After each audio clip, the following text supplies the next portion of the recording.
कभी सोचा है कि मोबाइल को कैसे पता चलता है कि कोई कहाँ है? या फिर एक प्लेन हजारों मील का सफर करके एकदम सही जगह पर कैसे उतर जाता है? इसका जवाब उन अदृश्य लाइनों में छिपा है जो हमारे पूरे प्लैनेट पर फैली हुई हैं। तो आज हम जानेंगे अक्षांश और देशांतर के बारे में, यानी उस ग्रिड के बारे में जिसने हमारी दुनिया को नक्शे पर ला दिया। तो चलिए इस सबसे बड़ी चुनौती से शुरू करते हैं। जरा सोचिए, एक गेंद है जो लगातार घूम रही है और उस पर किसी एक छोटे से पॉइंट को खोजना है। सुनने में शायद आसान लगे, पर ये वही प्रॉब्लम है जिसे सुलझाने के लिए ये पूरा का पूरा सिस्टम बनाया गया था। देखिए, किसी भी चीज का पता लगाने से पहले एक रेफरेंस पॉइंट की जरूरत होती है। एक ऐसा फ्रेमवर्क जो एक बिना निशान वाले ग्लोब को भी एक सिस्टम में बांध सके, उसे व्यवस्थित कर सके। और यहीं से इस पहेली का पहला हिस्सा सुलझता है। अच्छी बात यह है कि प्रकृति ने हमें एक बिल्कुल साफ शुरुआती बिंदु दिया है, एक ऐसी नेचुरल लाइन जो हमारे ग्रह को ठीक दो हिस्सों में बांटती है। तो चलिए अब इसे ठीक से समझते हैं। हमारे इस ग्लोबल ग्रिड का जो पहला हिस्सा है वो उत्तर और दक्षिण की दूरी को मापता है, और इसी को हम कहते हैं अक्षांश, यानी कि लैटिट्यूड। ये सब कुछ शुरू होता है भूमध्य रेखा यानी इक्वेटर से। ये 0 डिग्री अक्षांश के लाइन है जो पृथ्वी को उत्तरी और दक्षिणी गोलार्ध यानी नॉर्दर्न और सदर्न हेमिस्फीयर में बांटती है। एक मजेदार बात यह है कि ये अक्षांश की इकलौती ऐसी रेखा है जो एक ग्रेट सर्कल बनाती है, मतलब एक ऐसा सर्कल जो पृथ्वी को 2 बराबर हिस्सों में काटता है। तो फिर अक्षांश असल में है क्या? ये भूमध्य रेखा से किसी भी जगह की कोणीय दूरी है। इन लाइंस को समानांतर रेखाएं या पैरेलल्स भी कहते हैं, क्योंकि ये पूरब से पश्चिम की ओर चलती हैं और एक दूसरे से कभी नहीं मिलती। तो कुल मिलाकर ऐसी कितनी लाइनें हैं? अगर हम भूमध्य रेखा को बीच में माने तो उत्तर में 89 और दक्षिण में भी 89 रेखाएं हैं, यानी कुल मिलाकर 179 समानांतर रेखाएं। 90 डिग्री उत्तर और 90 डिग्री दक्षिण असल में रेखाएं नहीं, बल्कि सिर्फ 2 बिंदु हैं, नॉर्थ पोल और साउथ पोल। अब कुछ अक्षांश रेखाएं बहुत खास हैं, जैसे कर्क रेखा और मकर रेखा, और आर्कटिक और अंटार्कटिक सर्कल। ये रेखाएं सिर्फ जगह ही नहीं बताती, बल्कि पृथ्वी के अपने अक्ष पर झुके होने की वजह से हमारे प्लैनेट के बड़े बड़े क्लाइमेट जोन्स को भी तय करती हैं। लेकिन किसी भी जगह का सटीक पता लगाने के लिए सिर्फ उत्तर दक्षिण जानना तो काफी नहीं है, हमें पूर्व पश्चिम की दिशा भी पता करनी होगी। और यहीं से देशांतर यानी लॉन्गिट्यूड का रोल शुरू होता है। यहाँ एक बहुत दिलचस्प सवाल उठता है।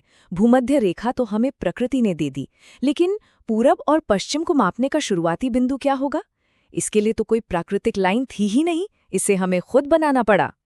तो हुआ ये कि 1884 में वॉशिंगटन डीसी में एक इंटरनेशनल कॉन्फ्रेंस हुई, और वहां दुनिया भर के देशों ने मिलकर ये तय किया कि लंदन के ग्रीनविच में जो रॉयल ऑब्जर्वेटरी है, वहां से गुजरने वाली लाइन को ही 0 डिग्री देशांतर माना जाएगा।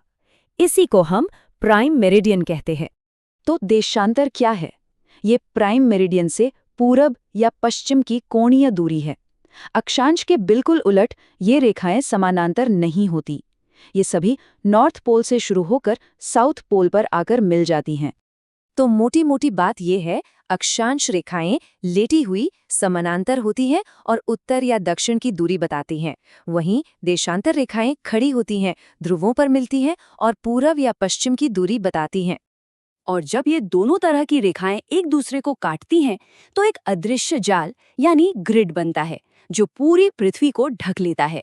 इस ग्रिड की मदद से धरती के हर एक पॉइंट को एक यूनिक एड्रेस दिया जा सकता है, एक सटीक कोऑर्डिनेट जो हमें बताता है कि वो जगह आखिर है कहाँ। और ये सिस्टम कितना बेहतरीन काम करता है, इसका एक उदाहरण देखिए। अगर कोई प्लेन 30 डिग्री उत्तरी अक्षांश और 50 डिग्री पूर्वी देशांतर से उड़ान भरे, तो पृथ्वी पर उसका ठीक उल्टा सिरा 30 डिग्री दक्षिणी अक्षांश और 130 डिग्री पश्चिमी देशांतर पर होगा। ये गणित एकदम सटीक बैठता है। लेकिन देशांतर की कहानी सिर्फ जगह तक ही सीमित नहीं है। इसका एक बहुत ही गहरा और जरूरी रिश्ता है समय के साथ। इसका हिसाब बहुत सीधा सा है। देखिए, पृथ्वी 24 घंटे में पूरा 360 डिग्री घूम जाती है। इसका मतलब हुआ कि 1 घंटे में वो 15 डिग्री देशांतर घूमती है। और अगर इसे और छोटा करें तो हर एक डिग्री देशांतर घूमने में 4 मिनट का समय लगता है।